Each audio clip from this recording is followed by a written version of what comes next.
Guys, आज हम आप लोगों को मेवाड़ रियासत का पार्ट 1 पढ़ाने जा रहे हैं। मेवाड़ रियासत राजस्थान का एक ऐसा राजवंश था जिसमें महाराणा प्रताप, महाराणा कुंभा, महाराणा राज सिंह जैसे वीर पूतों ने जन्म लिया। जहाँ पर महाराणा प्रताप ने मुगल शासक अकबर से संघर्ष किया, तो वहीं पर राज सिंह ने औरंगजेब से संघर्ष किया, तो कहीं राणा संग्राम सिंह ने बाबर से लोहा लिया। एक ये ऐसा राजवंश था जिसने कभी भी किसी भी राजा की गुलामी स्वीकार नहीं की।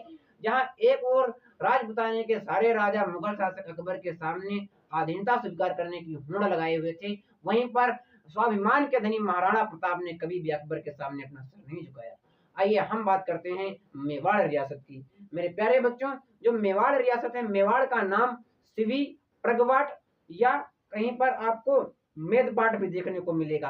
देखिए, मेदपाट इसका नाम क्यों पड़ा?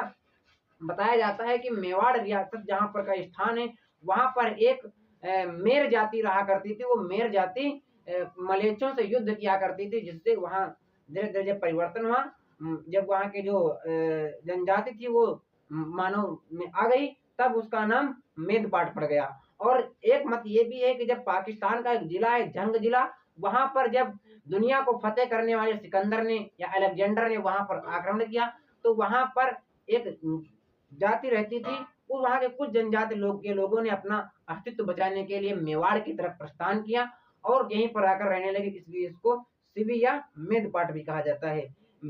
और बात करते हैं अब हम गुहिल वंश के बारे में। मेवाड़ पर किसने सत्ता स्थापित की? तो गुहिल वंश ने सत्ता स्थापित की। गुहिल वंश की उत्पत्ति को लेकर के आप इतिहासकारों में काफी इधर उधर के मतभेद हैं। देखिए, हम आपसे एक बात कहना चाहेंगे कि आप भले कोई प्रतियोगी परीक्षा की तैयारी करते हो या ना करते हो, लेकिन मेवाड़ रियासत के इतिहास से परिचित होना आपको बहुत जरूरी है, क्योंकि ये एक ऐसा राजवंश था जिसने अपने आन बान शान को जीवित रखा हमेशा के लिए।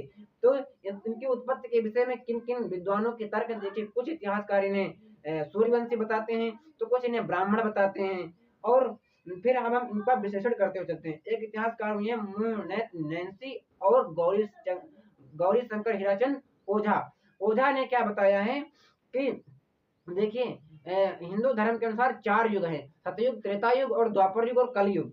इसमें सूर्य के पुत्र थे बृहस्पति मनु, बृहस्पति मनु के पुत्र इक्ष्वाक, इक्ष्वाक के वंशज थे राम, राम के पुत्र 2 थे लव और कुश के पुत्र ही गुहिल, यानी इनको राम भगवान के वंश से बताया गया है। और इतिहासकार कर्नल जेम्स टॉड ने बताया है कि ये गुजरात में एक राजा था जिसका नाम था शिलादित्य, उसकी पत्नी का नाम था पुष्पावती।